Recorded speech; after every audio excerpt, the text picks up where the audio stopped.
ئەمەش گەندەڵی زانست ڕادەگرێت. لە ڕۆژگاری ئەمڕۆدا پێشکەوتن بەندە بە پیادەکردنی بنەمای زانست و تەکنۆلۆژیەوە. سەرجە پێشکەوتنی زانست و تەکنۆلۆژی پێکەوە بە بەردی بناغی شارستان بوون دادەنرێ. زۆر وڵات و هەرێم گۆڕانکاریان بەسەردادێ، بەڵام هەمویان بە پێشکەوتن دانانژێن. چەمکی پێشکەوتن ئەمڕۆ زۆر مانایەتی ئاخێنراوە. لێرەدا من تەنیا بە مانای گۆڕان بۆ ژیانێکی خۆشگوزەران لە بەرژەوەندی زۆربەی هاوڵاتاندا بەکاری دەهێنم. لە ئاست وڵاتدا پێشکەوتن پێویستە بە سیاسەتێکی نیشتیمانی تەندروست بپارێزرێ کە جێی خۆی لە چێوەی سیستمی نەودەوڵەتیدا بکاتەوە و بەرژەوەندی ژینگە و مرۆڤ لە ئێستا و لە داهاتوودا بپارێزێ. من ڕێبافەتاحم بایەخم زۆرتر بە بابەتی ڕۆشنبیریە سوپاسیەوە دەکەم گەر سەبسکرایبێم کەناڵە بکەن و بە هاوڕێکانتانی بناسێنن. گەندەڵی دەست دەخاتە بینەقاقای پیادەکردن و پێشکەوتنی زانست و تەکنۆلۆژی و کۆمەڵ بەرەو نەزانی و نەخۆشی دەبات، دواتریش ئاژا و خوێنڕشتن. گەندەڵبوونی کۆمەڵ مانای ئەوەیە کە توانای هاوڵاتان و دەرامەتی نیشتیمان بەفیڕۆ دەچێ لە بەرژەوەندی کەمینەیەکی دەسەڵاتداردا بەکاردێ، نەک کۆمەڵ. کەسانی پسپۆڕ و شارەزا کە دەتوانن لە خزمەتی کۆمەڵدا کاریگەر بن دوور دەخرێنەوە، چونکە لەگەڵ سیاسەتی کەمینەی خۆسەپێندا یەک ناگرنەوە. هەندێکی دیکەش دوور دەکەونەوە چونکە زوڵم قبول ناکەن و کارا دەبن لە گۆڕینی سیستمی کۆمەڵایەتی و سیاسیدا. بەڕێوەبردننی کۆمەڵ بەشێکی زۆری لە ئەستۆی دەوڵەتدایە. لەسەر کۆمەڵێک بنەمای بەبڕشت و ئاڵۆزی زانستی، تەکنۆلۆژی، ئابووری، مرۆیی و هونەری دامەزراوە. داگیرکردنی کۆمەڵ لەلایەن دەستەیەک جاگەرخێڵ بنەماڵە حیزب یان کەس بووە خۆشگوزەرانی هاوڵاتان و ئاسایشی کۆمەڵ دەخاتە مەترسیەوە. هەر لەبەر ئەمەشە لە کۆمەڵی تەندروستدا بەڕێوەبەرانی دەوڵەت بە هەموو دەستگاکانەوە بەردەوام دەگۆڕێن و جارێکی دیکە ناگەڕێنەوە. هەروەک دەستگای دەوڵەت هەمە جۆرە و سەرباری ئەوەی ئامانجی کاریان جیاوازە هاوکاری یەکن و چاودێریشن بەسەر یەکەوە.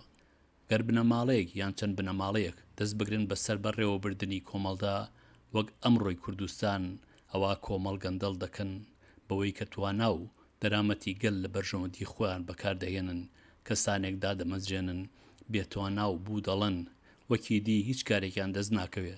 بەشێکی زۆر توانای کۆمەڵ لە چەک و چەکداردا خەرج دەکەن بۆ مانەوەی خۆیان. قانون و بەهای بەرزی کۆمەڵ دەخەنە ژێر پێوە. ئیدی کۆمەڵێکی گەندەڵی بێبەها و بێداهێنان بەرهەمدێ. ئەم گەندەڵبوونە چۆن بزوتنەوەی زانست و تەکنۆلۆژی سەرکوت دەکات. لە کۆمەڵێکی گەندەڵدا سیاسەتێکی ئابووری بەرقەرار نابێ بۆ گەشەپێدانی کۆمەڵ. ئەمەش کاریگەری نەگەتیوی دەبێ لەسەر پەرەپێدانی توانای زانستی و تەکنۆلۆژی هاوڵاتان، جاگەر لە بواری پیشەسازیدا بووە یان ئەکادمی. بۆ نمونە لە کوردستاندا دەتوانرێ پیشەسازی بەرووبوومی شیرەمەنیدا بمەزرێنرێ، بەڵام بەبێ ئاسانکاری زانست و تەکنۆلۆژی و پەرەپێدانی توانای مرۆیی ناکرێ کە ڕەنگە زۆر لایەنی ژیان بگرێتەوە. بۆ سەرکەوتنیان پیشەسازیە کوردستان پێویستە دەستگای هەمەجۆری خوێندن، ئەکادمی و توێژینەوەدا بمەزرێنێ تا پێویستی ئەم کەرتە دابین بکات. ڕەنگە پێویست بێ سەدان و هەزاران پسپۆر بۆم کەرتە ئامادە بکرێ. ئەمەش لاوان و دەرچوانی دەستگای ئەکادمی و پیشەیی دادەمەزرێنێ. سەرباری ئەوەی کەرتەکە خۆی ڕەنگە هەزاران و دەیان هەزار لە هاوڵاتان بخاتە سەر کار لە بەشی جیاوازی خۆیدا، هەر لە بایەقدان بە ئاژەڵەوە تا دەگاتە پێچانەوە و گواستنەوەی بەرووبووم. ڕەنگە دامەزراندنی ئەم کەرتە لە پیشەسازی کاریگەر بێ لەسەر سیاسەتی دەرەوەی کوردستان و ئەو وڵاتانەش کە مامەڵەی بازرگانی و ئەکادمی لەگەڵدا دەکرێت.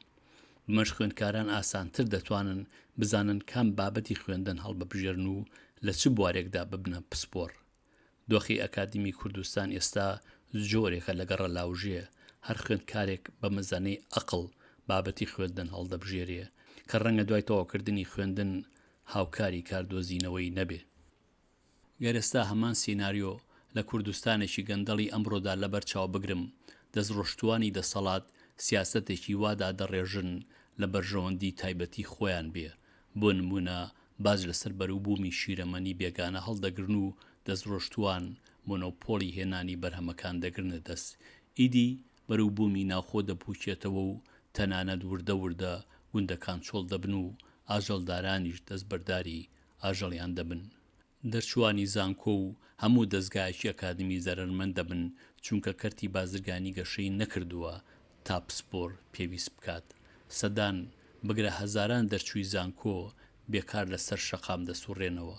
ڕاگررتنی ئەم لەشکرە بێکارە پێویستی بەدا پڵۆسین، میدیای درۆزن و لەشکرێکی چەکدار دەبێت.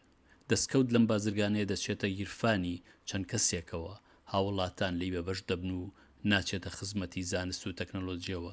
دەستکەوتی نیشتیمانی دەپوشێتەوە و پرۆژێ ئاوەدانکردنەوە وەک ڕێگاوبان و خوێندن ڕادەگیرێن. لە زۆر باردا دەستکەوتی دەسەڵات کە پوڵی کۆمەڵە دەبرێتە دەری کوردستان و لە بەرژەوەندی کەس و بنەماڵەدا بەکاردێ، بەمەشەوە ناوەستێ.